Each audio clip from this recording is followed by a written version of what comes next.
Nah ini kan kita orang pesantren, biasa ngaji fikih detail. Kamu Pak D seorang perempuan, mahasiswi misalnya, sering pacaran. Setiap ke situ sama pacarnya kamu diam saja. Padahal kamu dosen keislaman. Mesti pamanaan kamu nyimpulkan, ternyata pacaran itu tidak apa-apa. Buktinya Pak D itu tidak negur, menengahi. Ini berarti as-sukut alal mungkar. Tapi kebalikannya, Pak D ini terkenal keras. Nak rono mesti ada aku ponaan. Akhirnya ora rono. Mesti ngerti nak mesti diamuk. Nah, dua orang ini sama-sama gagal kan? Yang lunak menjadikan ponakannya pacaran terus karena enggak negur sehingga dikira membolehkan. Sing keras juga enggak sempat bina wong rono era wani. Akhirnya dua orang ini sama-sama enggak ketemu, sama-sama enggak berkesempatan membina kan? Gagal membina kan? Karena yang keras ponakannya enggak pernah situ, berarti enggak bisa bina kan? Yang lunak membiarkan berarti juga ada bina. Nah Islam itu antara dua itu, ya agak terlalu lunak, nggak terlalu keras. Karena kalau terlalu keras, misalnya ada kiai terlalu keras, lu masyarakat mau tanya itu gimana? Lari kan? Lu saya ini punya pengalaman pribadi. Saya ini kan kecelok orang alim. Itu kalau pernah ya saya itu berusaha ya pokoknya ya umumnya orang alim lah, tenang terus anteng, nggak gejlok-gejlokan. Itu tidak ada yang tanya. Saya mimpi ketemu beberapa ulama itu disalahkan. Terus umat saya kalau mau tanya itu ke siapa? Wong alim wis wibawa, meneng tambah banget wibawanya. Kalau Quran sering gojlok rektor macam-macam. Terus wong wanita kok, saya biasa ke pasar pandangan dicegot orang. Gus, putri saya itu sering keluar darah tapi melebihi batas haid gini-gini. Kalau badhe sowan jenengan, gak usah sowan ning kene mbek ngadeg-ngadegan. Terus tanya, yang haid berapa hari, Gus? Ya supaya rudat ilal adat sebelum dia punya penyakit istighadah itu berapa? 6 hari ya sudah, kembali 6 hari lainnya mustahadah, tetap sholat tetap normal. Tapi kalau saya wibawa moro pasar gue tasbih seduwilu iku mesti wong salaman njaluk donga yakin. Tapi baru kayak rada uraan ketemu wong-wong, dol pening ndi? Mak pening ndi? Gus beneran Gus ketemu jenengan kula wingi badhe tuwa kok. Akhirnya tanya. Jadi uraanku itu amdan. Lho nek sampean asli, asli uraan. Karena ndak uraan lah tetap ndak wibawa kan. Jadi baru kayak uraan itu ya banyak. Saya tuh kalau ngantor di Jogja itu banyak orang yang tanya. Ya biasa tuh tanya macam-macam. Karena saya uraan. Ke pasar ya orang, bahkan di bis sering ketemu orang. Wah beneran Gus kalau badhe sowan jenengan badhe tanya ini. Ya sudah di sini aja. Jadi semuanya itu diilmoni. Nah, Nabi itu punya sisi yang dua-duanya jalan. Memang beliau luar biasa, dipilih Allah yang luar biasa. Nabi ketika wibawa itu banyak sahabat yang bahkan mengenali wajahnya aja tidak bisa. Ka'anna ala ru'usihim at-tayr. Bayangannya seakan-akan di kepalanya itu ada burung yang takut terbang, saking antengnya. Tapi Nabi sekali mengeluarkan job, sekali santai, itu sahabat tanya itu sampai yang nggak pantas ditanyakan. Nabi saya tadi kumpul istri saya, tapi tidak inzal, itu wajib mandi ndak. Aro'aita law anna ahadana ya'ti imro'atahu walam yunzil. Itu ya ditanyakan. Nabi pun kumpul itu saged inzal sepundi. Guys betul lagi. Terus ya ada yang tanya macam-macam. Ya saking ada sahabat dipanggil Nabi tambah lari, dipanggil lagi tambah lari. Panjenengan nyeluk, oh pas kula kumpul bojo kula. Lah kula kuwatir jenengan orang suci, saya belum mandi, makanya saya lari. Nabi ngendikan innamal mukmin thahir, ya nak masalah ketemu kiai ra apa-apa ijek junub. Sementing kok nak salat ya adus sik. Tapi Nabi sekali pakai mazahirul jalal, tapi pakai wibawanya, itu orang enggak berani ngomong. Tapi sekali Nabi rileks, itu orang bisa tanya apa saja, termasuk halal yang enggak pantas. Loh, ada sahabat itu tanya lucu, tanya Maimunah. Maimunah itu ya cantik tapi sudah agak tua lah. Maimunah, ya umal mukminin, hukumnya ngambung bojo pas Ramadan piye? Wah gak roh aku, gak tahu diambung kan Nabi pas Ramadan. Tanya Saudah, wah malah orang-orang diambung kalau Saudah itu kan wis tuwa itu. Lucunya istrinya jawab, tanya Aisyah yang mungkin Nabi. Iya yang mungkin tanya Aisyah. Itu yang usulnya istrinya Nabi Maimunah. Selalu Aisyah. Tanya be Aisyah. Ya Amirul ya umal mukminin gini-gini. Aisyah yang cantik masih perawan kan.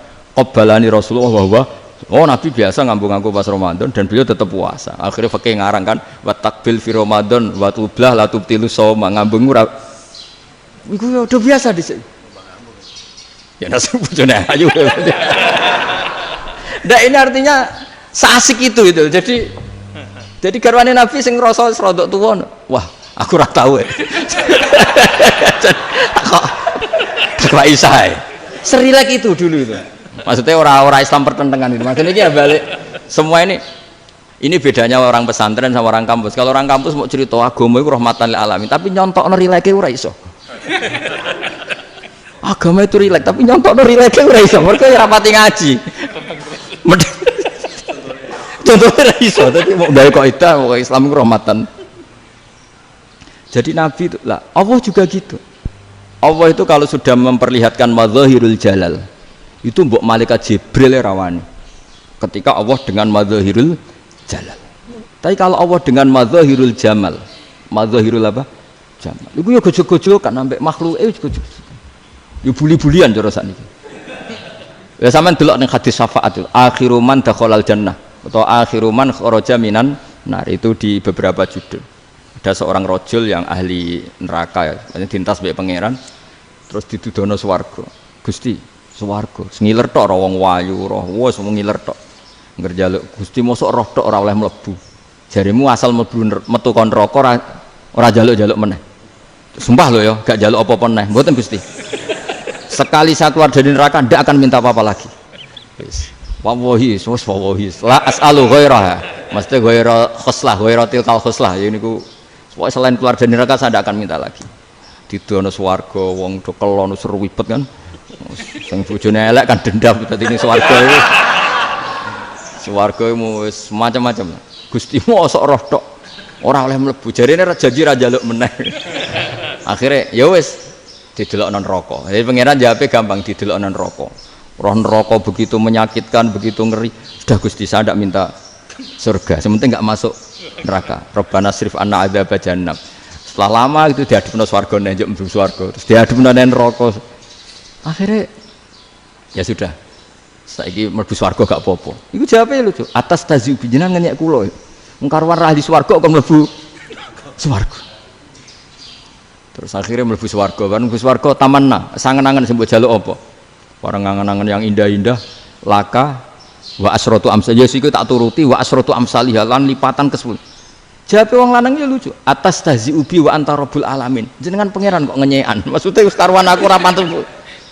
Terus jare pangeran, la astazi ubika walakinni alama asya'u qadir. Aku gak ngenyek kowe, pancen aku pangeran.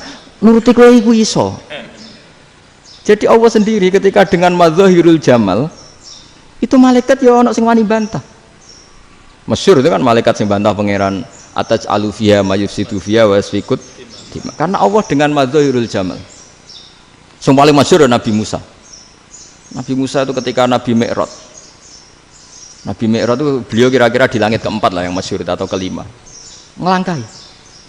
Nabi Musa menangis, "Ya Rabbi, ini apa-apaan? Orang sing ja'a ba'di kemudian melangkai makom saya ini apa-apaan?" Jadi Nabi Muhammad kan apapun hebatnya kan junior.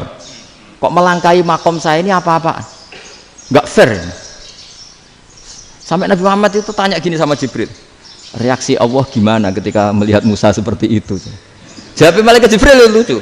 Ya roh khiddatahu. Allah sapal gayane Musa. Biar. Jadi lucu. Ya dibiarin aja sama Allah. Tapi wong jenenge Nabi Musa itu kekasihnya Allah.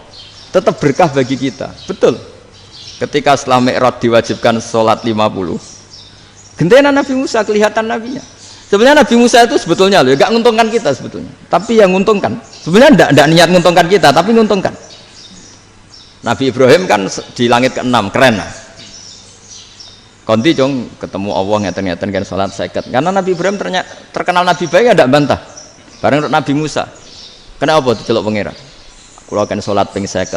Inna ummataka la tutiku dzalik. Wah, gak kuat umatmu. Serai-rai gak umatmu ora ngarah kuat 50 rakaat. Tapi sebenarnya Nabi Musa itu niatnya bukan membela kita. Fa inna ummati la umatku sing gagah-gagah ra iso meneh umat. Berarti sebetulnya itu masih pakai gengsinya sebetulnya. Wes ngono-ngono lah sementing kita untung. Sebetulnya dia itu enggak terima wong umat saya aja yang lebih kuat. Enggak kuat apalagi umatmu. Lah terus sepundi ini? Irji ila rabbika fas'alhu takhfif. Itu berarti Allah dengan madzahirul jamal. Sudahlah, datang ke Allah minta keringanan. Allah itu baik. Minta. Ambek Allah itu ringanan mau 5 tok, jadi cek 45. Balik ke Nabi Musa, piro 45, cek ra kuat umat. Wong umatku ora kuat, dadi sebenarnya bilang umatku ora kuat. Lho cara Nabi Muhammad model wong Malang, yo beda umatku mbek umatmu. Ribet kan? Beda. Lho Nabi Muhammad kan enggak seperti itu kan? Enggak punya akhlak Malang kan? Akhlak. Maksudnya akhlaknya mujur itu, akhlak yang baik gitu. Ya, akhlak yang mujur bukan yang Malang gitu. Jadi Nabi ya manut. Tinggal 40 kan, dikurangi lagi 35 sampai 9 kali kan? Masyhur itu. Ya kan kalau dikurangi 55 kan berarti turun naik kan 9 kali. Itu setelah 5 itu Nabi Musa aja usul, masih ragu. Itu cara Nabi munggah nentek. Ini entek ya. Terus iya ada tuntas betul. Sebebas. Terus munggah ado-ado laopo. Ngapain itu? Akhirnya Nabi Muhammad sudah sampun ya kalimah Allah, saya ini malu sama Allah Musa. Sudah 9 kali dan diturutin terus. Jadi Allah kalau dengan madzahirul jamal itu Nabi Musa biasa nego sama Allah. Tapi ketika Allah dengan madzahirul jalal itu Nabi Musa enggak berani. Yaitu di hadisus syafa'ah. Hadisus syafa'ah ketika manusia datang ke Nabi Adam, ya tuna Adam. Ya Adam anta abul basar ngene isfa'li lana inda rabbik. Kamu saya minta mensafaati kita. Nabi Musa, Nabi Adam inna rabbi qad ghadibal yawma ghadaban lam yaghdab qablahu mislah wa la yaghdab ba'dahu mislah. Ini Allah sedang murka besar dan tidak akan murka seperti ini lagi. Sudah saya tidak berani, nafsi. Nabi Ibrahim enggak, termasuk Nabi Musa ketika di itu ya enggak berani. Karena Allah dengan madzahirul jalal. Itu Nabi Musa enggak berani. Sudah saya sendiri itu pernah salah. Yaitu saya membunuh seseorang yang enggak disuruh oleh Allah membunuh itu. Yang pas jotosi orang Kipti. Akhirnya datang ke Nabi Muhammad. Pas ke Nabi Muhammad, Allah dengan madzahirul jamal. Dengan madzahirul jamal sampai Kanjeng Nabi ngendikan analah saya akan memintakan syafaat kalian. Terus fa ahmadu rabbi bima hamida allamani ha rabbi. Saya muji Allah dengan pujian-pujian yang orang lain tidak tahu, hanya saya yang diajari, kata Rasulullah. Nah di sini menurut banyak ulama termasuk kitab yang saya baca, kenapa Muhammad sebagian namanya Ahmadu? Itu dari af'al tafdil fa Muhammadun ahmadu min ghairihi. Muhammad Rasulullah itu kalau muji Allah di atas cara mujinya nabi yang lain. Jadi Ahmadu bukan dari fi'il mudhari' lil mutakallim tapi dari af'al apa? Tafdil. Fa Muhammadun ahmadu min ghairihi. Bahwa Kanjeng Nabi Muhammad sallallahu alaihi wasallam itu cara mujinya Allah di atas pujian para nabi.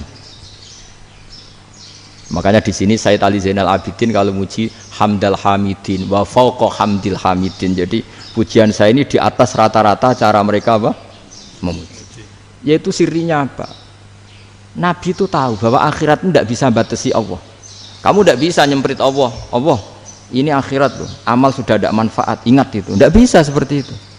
Allah itu nggak bisa tunduk sama konstitusi yang bernama akhirat.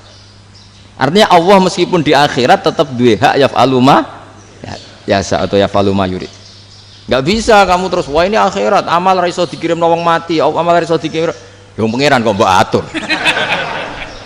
Kalau kita yang mengirimkan tidak bisa, tapi kalau Allah tetap bisa. Makanya ada kiai mengatakan kodok qadar ora iso dirubah, itu kamu. Makanya ada seorang kiai ditanya, kodok qadar ora iso dirubah sekali dicatat selesai. Jadi kiai tadi, tapi nak Allah iso. Dalile apa? Yang huwa ma yasha wa yusbit. Nak Allah ya iso, sing ra iso kan kita. Nah, Nabi itu tahu betul meskipun akhirat itu Allah masih bisa dinego saking baiknya. Akhirnya Nabi sujud, masyhur itu terus, ya Muhammad irfa' ra'sak wasal tuqa wasatu safa. Semat sirahmu angkat, kejo apa tak turuti. Terus semenjak itu Nabi minta apa? Syafa. Artinya apa? Ketika Nabi lain berpikir bahwa akhirat ini membatasi amal karena sudah Nabi tahu betul kalau Allah tetap Allah yang enggak terbatas kekuasaannya, enggak terbatas rahmatnya juga saat di akhir.